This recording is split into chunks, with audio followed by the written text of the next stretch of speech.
आपण पाहत आहात महाराष्ट्रातील number 1 channel action Maharashtra news.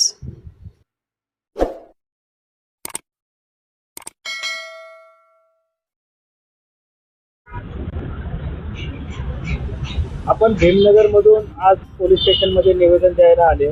काय निवेदन दिले आणि निवेदन मध्ये काय लिहिलेले आणि काय झालं? सध्या स्थितीमध्ये भीमनगर मधील वातावरण खूप गढूळ झालेलं आहे।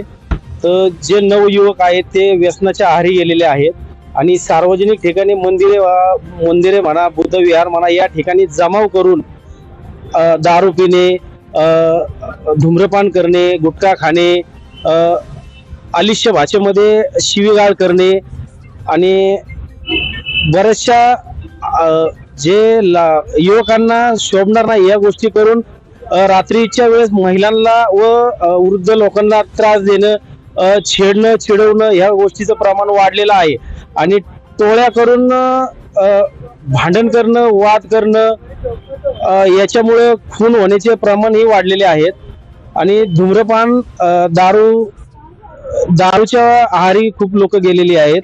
त्यामुळे रात्रीच्या वेळी पोलिसांना आम्ही नम्र विनंती केलेली आहे की रात्रीच्या वेळेस 10, 12 व पहाटे 4 वाजता पोलिसांची गस्त पेट्रोलिंग करण्यात यावी, यासाठी आम्ही मान्य पोलीस निरीक्षक यांना निवेदन दिलेलं आहे। तरी त्यांनी यावर योग्य ते कारवाई करू असे सांगण्यात आले आहे। आज पोलीस स्टेशन मध्ये निवेदन दिलेलं आहे, साहेबांनी काय साहेबांचं सकारात्मक उत्तर होतं की आम्ही नक्कीच गस्त वाढवू। सध्या गस्त चालू आहे, परंतु आम्हाला तशी न दिसल्यामुळे आम्ही निवेदन देण्यासाठी आलो आहे व पेट्रोलिंगची टायमिंग कमीत कमी 4 वेळा पेट्रोलिंग व्हावी अशी सर्व नागरिकांची इच्छा आहे।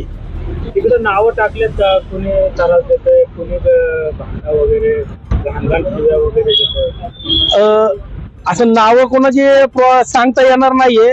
तर बरेचसे नवयुवकच आहेत आणि ते आपल्यातलेच आहेत, असं कोणाला नाही म्हणता येत। तरी माझा भीमनगर मधील नागरिकांना एक नम्र विनंती की आपल्या मुलांना 10 ते 11च्या नंतर शक्यतो घरी ठेवावं, त्यांना अभ्यासाची गोडी लावावी, जर वयात असतील तर त्यांना कामाला पाठवावं, जेणेकरून त्यांना व्यसनापासून ते दूर राहतील।